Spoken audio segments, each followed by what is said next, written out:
ఇదిగోండి మేమైతే ఈరోజైతే కొత్త పొయ్యి అయితే వేసాం కదండి. ఆ కొత్త పొయ్యికి ముందైతే స్వీట్ ఏదన్నా చేసుకుందాం అని చెప్పేసి అంగన్వాడీ పిండి ఉందండి, బాలామృతం అంటారు కదా, ఆ బాలామృతం పిండితోటి ఇదిగోండి గులాబ్ జాములు అయితే చేసుకుందామని ఇదిగోండి స్టార్ట్ చేసామన్నమాట. మా తోటకోళ్ళేమో అలుకుతుంది, నేనేమో గోడలు అయితే అలుకుతుంది అనమాట.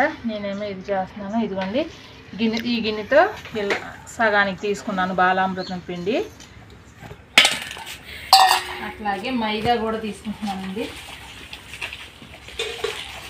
మైదా అయితే పావు వంతే తీసుకుంటున్నాను, అది సగం తీసుకున్నాను కదా, ఇది కొంచెం పావు వంత అయితే తీసుకున్నాను. ఇదిగోండి పావు వంత అయితే తీసుకున్నాను.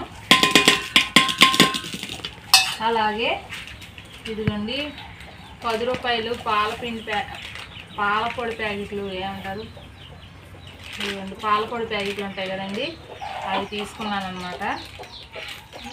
ఇదైతే వేసేసుకుంటున్నాను. ఇదిగోండి 2 ప్యాకెట్లు అయితే వేసుకున్నాను అనమాట. ఇది కూడా అలా వేసుకొని కొంచెం ఆయిల్ వేసి అయితే కలుపుకుంటున్నాను. నెయ్యి వేసుకుంటే బాగుంటుంది కానీ నా దగ్గర నెయ్యి లేదండి, అందుకని చెప్పేసి సన్ఫ్లవర్ ఆయిల్ అయితే వేస్తున్నాను. ఇదిగోండి చక్కగా ముద్ద కట్టుకుని ఉంది. నేనైతే నెయ్యి అయితే వేయట్లేదు, కొంచెం వేసానండి. నేను ఒకసారి ఈ పిండి అంతా కలిపేసుకున్నాను నూనెతోటి.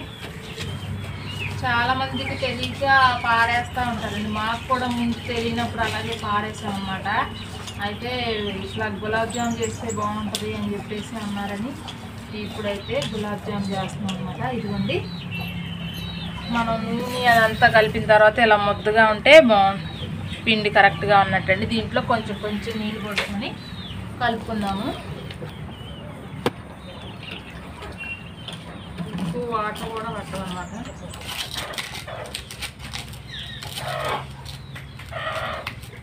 ఇప్పుడైతే ఇదిగోండి పంచదార పాకం అయితే పెట్టేసుకుంటాం.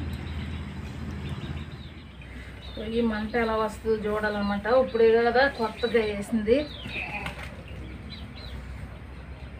ఇది కాగుతూ ఉంటుందండి. ఈ లోపల దానికి ఉండలు చేసేసుకున్నాం అనమాట. కింద అయితే నానబెట్టుకుంటుంది కదా.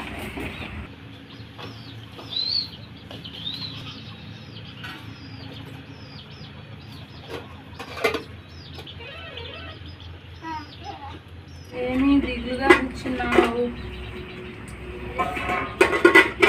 అలికి కూర్చుందండి మా అమ్మాయి. ఇప్పుడే చిన్న ఉండలుగా చేసేసుకుందాం అన్నమాట.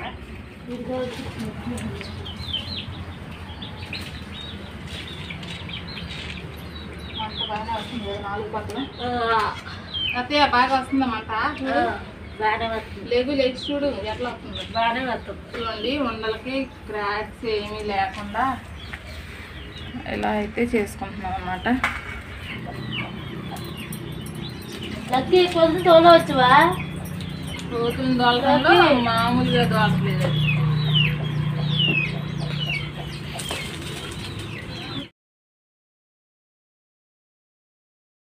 పాకం అయితే రెడీ అవుతుంది అన్నమాట. చూద్దాం. ఇంకా కూడా వేపేసుకోవడానికి అయితే కంచులు అయితే పెట్టుకున్నాం. ఈ పొయ్యి మీద కూడా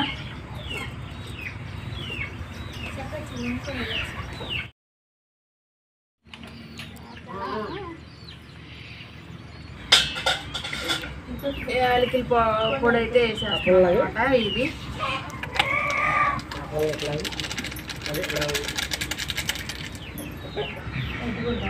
ఇప్పుడైతే నూనె అయితే కాగిందలు వచ్చేసిందండి. అయితే నూనె అయితే కాగిపోయింది, వేసేసుకుంటున్నాను అన్నమాట ఉండలన్నీ.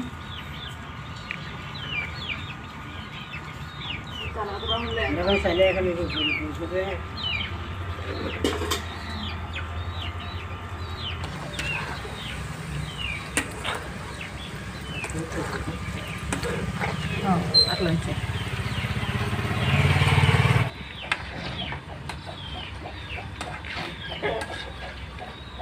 ఇదిగోండి ఉండలు అయితే వేగిపోయినాయి అన్నమాట. ఇప్పుడైతే ఇందులో వేసేద్దాము.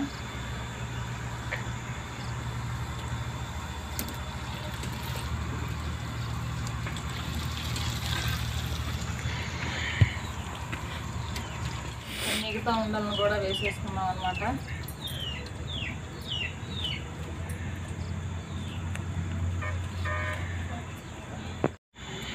ఇదిగోండి ఇవి కూడా వేగిపోయినాయి అన్నమాట. ఇంకా అయితే పాకంలో వేసేసుకున్నాము.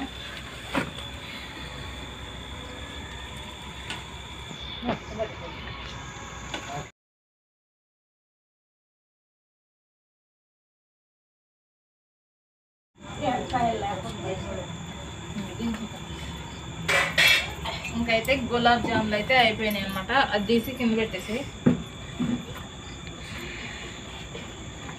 ఇదిగోండి ఫస్ట్ సారి పొయ్యి పెట్టినగానే స్వీట్ చేయాలని అయితే చేసేసాం అనమాట. అప్పుడు ఇదైతే చల్లారిన తర్వాత అయితే తిన్నాం. ఇదిగోండి గులాబ్ జామ్ అయితే ఎలా ఉందో చూద్దాం.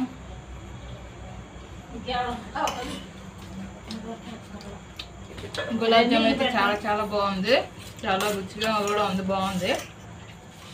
కాకపోతే నేను మైదా పిండి వేసాను కదండి, ఇంకా గోధుమ పిండి వేసుకుంటే ఇంకా బాగా మెత్తగా వచ్చేయేమో. కొంచెం గట్టిగా ఉన్నాయి. టేస్ట్ అయితే చాలా సూపర్గా ఉందన్నమాట, బాగుంది.